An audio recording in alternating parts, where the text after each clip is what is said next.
Welcome to your Tech News Today, a podcast about keeping you informed and empowered by giving you the latest tech stories that impact your daily life. We'll get started in just a moment. Right now, we'd like to recognize our partners who help make this podcast possible.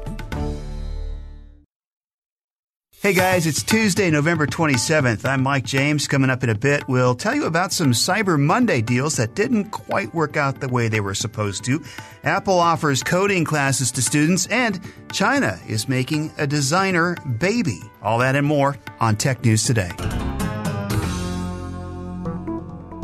Well, we start with the other side of Cyber Monday. Now, going into the day, experts were predicting that we would spend almost $8 billion online looking for the best deals. But with so many millions of people shopping, some of those deals disappeared very quickly, all too quickly for some people. Shoppers at the Walmart website are furious at deals that sold out in just seconds. They said that some specials disappeared almost as quickly as they were posted. Some shoppers placed these deals, like a PlayStation 4 with a controller and the hot Red Dead Redemption game for $199. They placed them in their online cart before midnight on Sunday and then waited for the deals to become active. The first thing on Monday, the clock turned, they hit the button, the items sold out, and in some cases, in just seconds. People said the deals were gone before midnight in some other cases. Hundreds of shoppers took to social media, of course, saying that either it was a scam, or Walmart only had a few to sell, or that bots bought up all the deals. As you'd expect, Walmart isn't commenting right now, but they did say that they had more inventory to go for Cyber Monday. We'll see how that turned out. On Black Friday, people also complained that Walmart ran out of iPhones way too fast. Well, Computer Science Education Week is coming soon, and Apple is doing some pretty cool things for students age 6 years old to 20-somethings that are in college. Apple is offering thousands of free hours of code sessions at all Apple stores from December 1st through 14th. Apple is also offering a program called Swift Coding Club to help teach coding outside the classroom. It'll teach programming called Swift, which is used by developers to make Apple apps. Apple is also offering advanced placement curriculum for students and certifications for app development with Swift.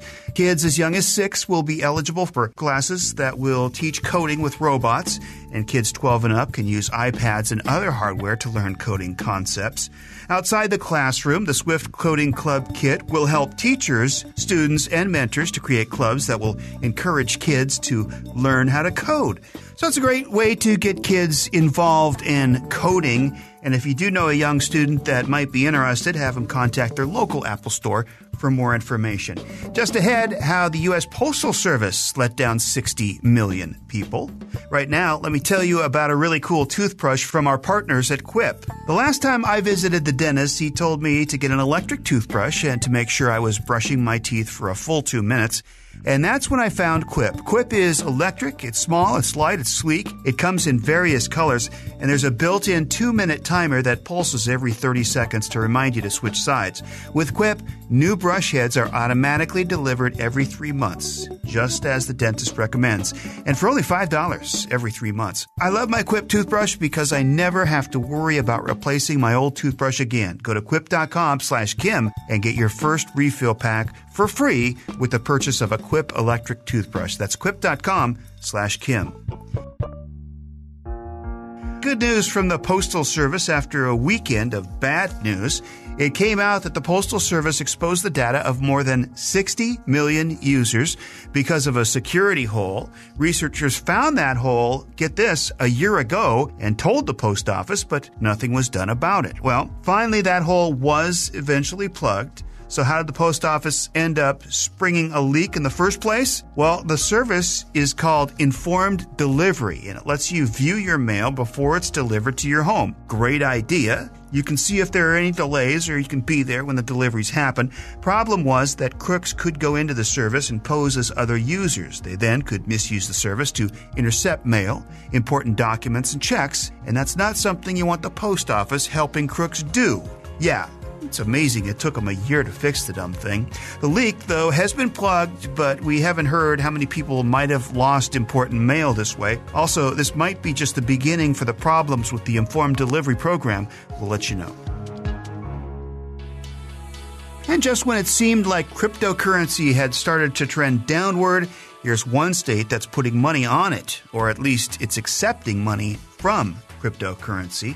Ohio has just become the first state in the U.S. to accept Bitcoin for taxes. For now, it's just for businesses, but the state will accept anything from motor vehicle fuel taxes, sales taxes, withholding tax, and 20 others at its website, ohiocrypto.com. The Ohio State Treasurer is behind this move, saying he wants the state to become a cryptocurrency trailblazer. There are plans to expand the service to individuals in the future. Although the general public and some businesses are getting their toes wet in cryptocurrency, it still has a reputation for being unstable. Also, since cryptocurrency is untraceable, it's being used to purchase things like weapons, drugs, and child pornography on the dark web. So I'm sure a lot of state governments will be watching to see if this works for Ohio. I'm guessing in the long run, it probably will not. Here's a troubling report out of China. A researcher there has claimed that he's created the world's first gene-edited designer babies. You heard me right. Gene-edited designer babies.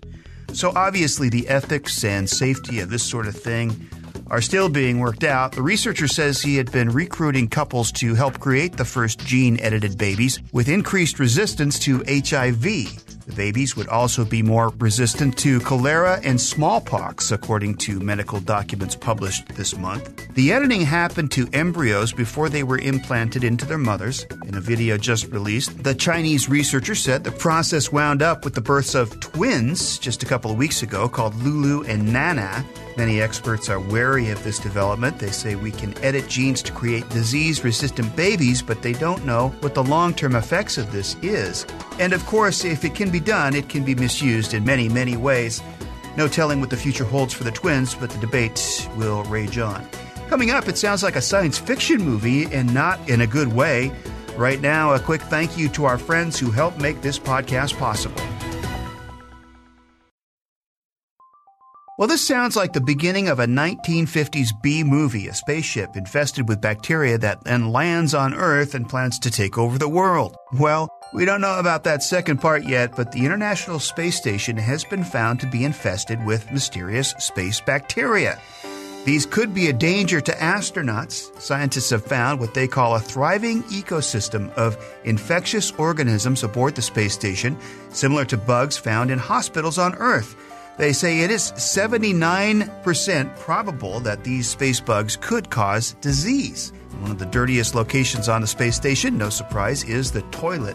Along with the base exercise area, scientists also fear the bacteria could be drug-resistant, which would pose a very different problem.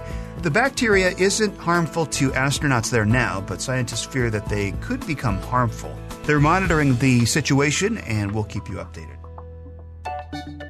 And now, some more space news, maybe a little bit more out there. Elon Musk, creator of Tesla and SpaceX, says there's a 70% chance he'll move to Mars.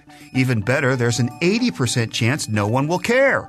Musk, who has come under fire for some bizarre behavior in recent months and years, might just call it quits on Earth and head for the Red Planet. He said he's, quote, really fired up about it and is really talking about moving there, even though nobody sent astronauts to Mars and there's no plans to do so anytime soon. Musk said he realizes the chances of dying on Mars is higher than on Earth and says that this might be a way for the rich to check out of life itself. But he wants to go, he says. That's probably okay with Tesla, which is in the process of moving on from Musk. Hey, by the way, once you're done listening to our podcast, do us a favor and give us a great review and share it with friends on Facebook or Twitter. We appreciate that. It helps more people find us. Finally, today, for the Commando Kicker, a woman has rescued a pack llama from Yellowstone National Park. A Montana outfitter rescued the llama, who had slipped out of its restraints just days before. Most of the park would be closed for winter preparations. It's the second time he had escaped the park, but this time he evaded capture for much longer. The 350-pound llama enjoyed his freedom for about a month.